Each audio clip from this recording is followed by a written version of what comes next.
Kelly Shaw reporting for Rocky Mountain Sasquatch Organization.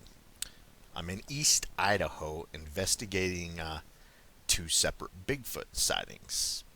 They both happened in November, and they happened 3 days apart and were only separated by less than 20 miles. After investigating both of these Bigfoot sightings on two separate expeditions, I realized they happened only 3 days apart from each other and were separated by less than 20 miles.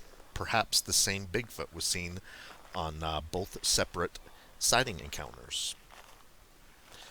Idaho, November 4th and November 7th. The first one was on Bone Road, or near Bone Road. 3 days later, Highs Hot Springs near South Fork Snake River. Okay, here's the first sighting that was submitted by one of the many witnesses that seen it that day. On November 4th, 2006, me and my family were driving through the foothills above Idaho Falls near Willow Creek when my sister, fiance, daughter, and nephew said that they had seen something off to the side of the road. I stopped and turned around so I could shine the lights from the Bronco on whatever it was. When we got turned around, the lights from the vehicle couldn't hit it, so I decided to step out with the flashlight. Then I shined the light on it. It stood up on its hind legs about 30 feet from me. It was standing in a burrow pit that was 2 feet deeper than the road I was on, but it was at least a foot taller than me, and I am 6 foot tall. When I seen it, I started yelling at it, and it ducked down every time I would stop making noise. It would start to raise its head again.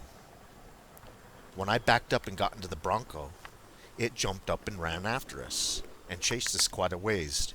We all seen it, but I could not make out any facial features. I have heard stories in the past from friends and family of sightings in the same area, but never paid much attention. I'm an avid hunter and fisherman. I spend a lot of time in the outdoors. I have hunted and fished in this area all my life. I have seen elk, deer, antelope, badger, bear, just about everything that has walked or crawled or swam. And I have never seen anything like what I seen that night. It was bigger than any bear that I'd ever seen, and I hunt in the Selway, where there is a large population of bear, and what we seen that night was not a bear. There have been several other incidences in the area where I've been out there hunting and have seen figures up on the hill, just kind of out of range to tell exactly what they are. And we've also heard screams in this area before, and one time down by the bridge we heard something whimpering like a baby, and we reported it to the sheriff's department, but they found nothing. There were 5 witnesses all together that were driving home when they saw this Bigfoot sighting. It happened about 8 p.m. at night, and it was full moon, so there was a little bit of light even though it was after dark. Thick with willows down at the creek.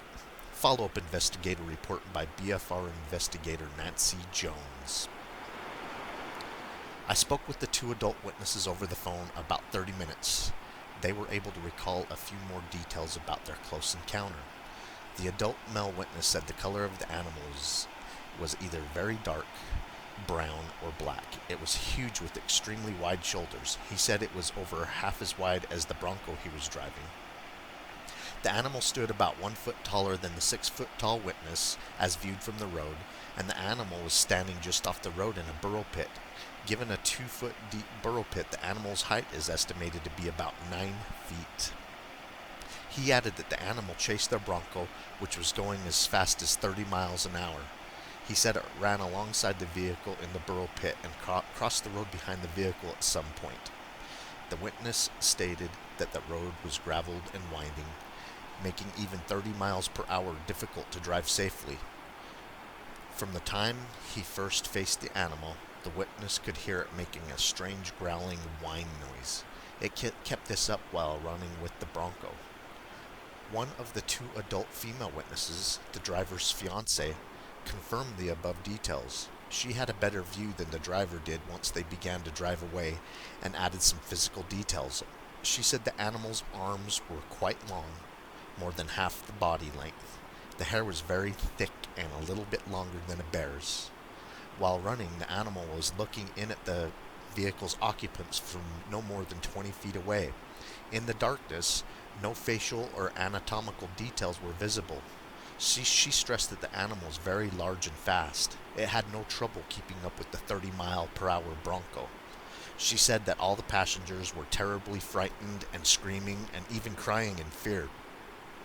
The female witness mentioned another incident that same year, July 2006, which may be connected to the above sighting. While driving with her fiancé and his daughter in the mountains of Clark County, the daughter looked out the window and said there was a naked black man running through the hills. The two adults paid no attention to this remark and attributed it to childhood fantasy. In retrospect, now both adults wonder if she might have seen the same or similar animal that they encountered this night. Bigfoot sighting hotspot.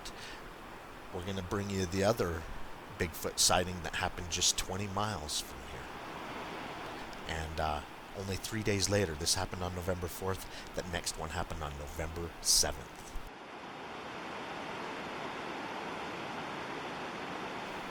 Three days later, along the South Fork Snake River, East Idaho. This is the report that was submitted. Encounter happened on 7th of November 2006. I voted in the Idaho election at 8 a.m. Then I went straight home and loaded my 2 horses to go elk hunting for 3 days in the Big Hole Mountains east of where I live. I had a camp all set up by noon. I decided to go for a horse ride and maybe hunt a little before dark. The creek drainage I planned to hunt was Big Burns Creek. I rode up this drainage as far as Bear Trap, the third canyon coming into this drainage from the west. I tied the horses up at the mouth of the canyon and decided to hunt for a few hours before it got dark on the ridge on the north side of Bear Trap and south of Temple Peak. I arrived back at the horses just as it was getting dark. I took my backpack off and tied it in the saddle of the horse I had ridden on so I wouldn't have to pack it out. I slung my rifle over my shoulder and got back up on my second horse. I had ridden approximately a half a mile when the encounter took place. Riding south of Big Burns Creek, running parallel along on my left side and making its normal loud babbling cascading down over the rocks. Just as I was entering the confluence of where Little Burns Creek came down from the east at my left and entering into Burns Creek, I heard the very loud, voluminous, high-pitched, slightly raspy scream. This scream completely overpowered the noise coming from the creek. It screamed again and again. Each scream lasted 3 to 4 seconds. The screams didn't noticeably change in pitch or tone from the beginning to end. It was just an intense scream, like a large animal that had just been startled. My horse that had been following behind us came trotting up to my side about 3 yards away just beneath a tree. Both horses just stood there like a couple of statues frozen in place. The air thermals were going down the 2 canyons, so these animals and my horses could not smell one another. My scent was drifting down and to the right because of the air coming from the Little Burns Canyon, and their scent was being carried down and to the left because of the air coming down Big Burns Canyon. Wow, good elk hunter. He knows exactly where all the smells are going. The animal doing the screaming was slightly to my left at approximately 40 yards, standing right in the middle of Big Burns Creek. All that I was thinking was maybe I had just ridden into a mountain lion. I think I was just right after the second scream that I heard the sounds of the second animal. It was 40 to 50 yards east of the one doing the screaming. Then I heard a double whistle, followed by 4 or 5 fast verbalized grunts. It sounded like ugh, ooh, ugh, ugh. The whistle seemed to be like a man who would lay his lip over his teeth and whistle to try and get somebody's attention clear across the canyon. This loud whistle and grunts also overpowered the sounds coming from both creeks. It seemed to me the second was communicating with the first one doing the screaming, and I just couldn't put any animal to those sounds. I've hunted elk with a bow for many years, and I think I've heard just about every sound an elk can possibly make. The whistles and grunts coming from them were not an elk. Elk don't scream like the scream I was hearing. Big cats don't whistle and grunt like the sound I heard from the second one. By then, I was wide awake and fully alert.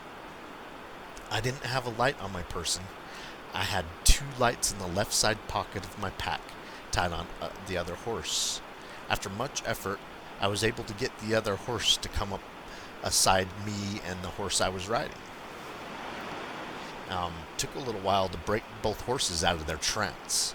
Once I did, I got both horses next to each other, and I was able to remove my Energizer headlamp and mini-mag flashlight from the pack. I put the headlight on and got both lights turned on. Looking down in the middle of the creek where the screaming was coming from, there were these eyes of a predator. They seemed large because they were reflecting so much light back at me. They were reflecting exactly the same color that I was broadcasting from my lights. The headlamp was a white diode mode, and the mini mag was slightly yellow colored to it, so the eyes were reflecting mostly white with a slight tinge of gold. Having the lights turned on, it didn't stop it from screaming. It continued to scream another 3-4 times while the lights were on it, for a total of 6-7 loud screams, all the same volume, length, and intensity. Although I was very concerned, I wasn't terribly afraid. My heart wasn't pounding with adrenaline. I was wide awake, though, and I didn't feel as if my life was threatened, because the one doing the screaming stayed put and wasn't getting any closer or being aggressive. I felt more like I was the one scaring this animal. I must have blinked my eyes at just the right time, because all of a sudden the eyes disappeared and I didn't see which direction it went. I sat there looking and listening for about 2 more minutes. Hearing and seeing nothing more, I thought whatever it was probably left the area. I kicked my horse to go on down the trail. He didn't want to move. I gently talked to him, telling him it's okay, and kept kicking and encouraging him. I think he could still see something out there in the dark that I couldn't see. He finally started down the trail. I still had my lights on and kept looking at the edge of the creek nearest me, which was about 10 to 15 yards away. I expected something to jump out of the creek toward me at any second. When I had traveled down the trail about the 40 yards or so, I looked up on the other side of the creek. There, standing side by side, approximately 25 to 30 yards away, were 2 sets of eyes. My guess is that one doing the whistle and grunts came down the 40-50 yards to help the frightened screaming one. When it arrived, the screaming stopped and it got out of the bank with its buddy. The eyes seemed to be about level with mine as I sat on my horse with the 2 lights. I still could not make out the outlines of their bodies on the other opposite bank. One set of eyes was up higher than the other. I sat there on the horse staring at the 2 sets of eyes for about a full minute. Then one on my right slowly turned to the left, and it verified to me that it was a predator. Its left eye slowly narrowed to its right eye and disappeared almost at the same time as the right eye. Then the one on my left turned and followed behind the first. I sat on my horse for a couple more minutes looking for any glint of eyes as they moved away from me, but I never saw them again. About 6 months later, May 4th of 2007, I talked to my son, and he was into Bigfoot, and he thinks maybe I had a Bigfoot sighting. He told me that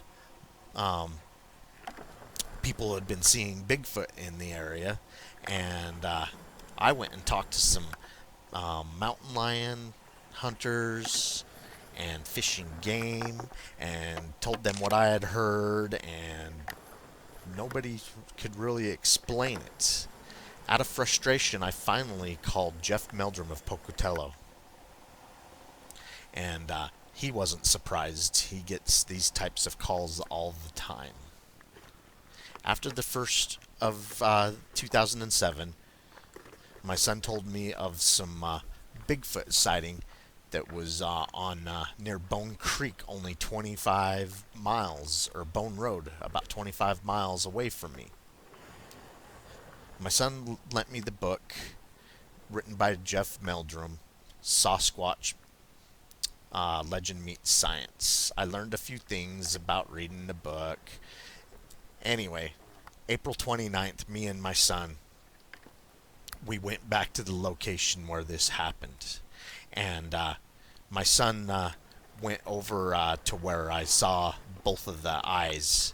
And they were a good foot or two above my son's eyes. So they were 7, 8 feet tall, whatever was standing there. And then we found a 17-inch footprint, 5 inches wide, about an inch deep. The hills of these footprints were really deep, so I may have had a Bigfoot sighting. I've heard the expression of putting one's foot in his mouth. But I really felt awful when I realized I just screwed up the only possible track by putting my foot in it to get a measurement. And that, as they say, is about the size of it. At first I thought I was losing my mind because I couldn't pace those sounds with any animal I've ever heard, but now after learning all I could about these animals for the last 5 months, I'm about 95% sure that I had a Bigfoot encounter or experienced the biggest bull elk in Idaho. Well, this is definitely a Bigfoot sighting hotspot. He may very well have had some Bigfoot communicating with each other, screaming at each other, or the one screaming at him and his horses. The Bigfoot sighting that happened 3 days earlier, yeah, I think there was Bigfoot in this area, and he may very well have seen Bigfoot that night. I hope you enjoyed us taking you to the location, or as close to the location as we get to some Bigfoot sightings. Keep on watching. We're going to keep on squatching.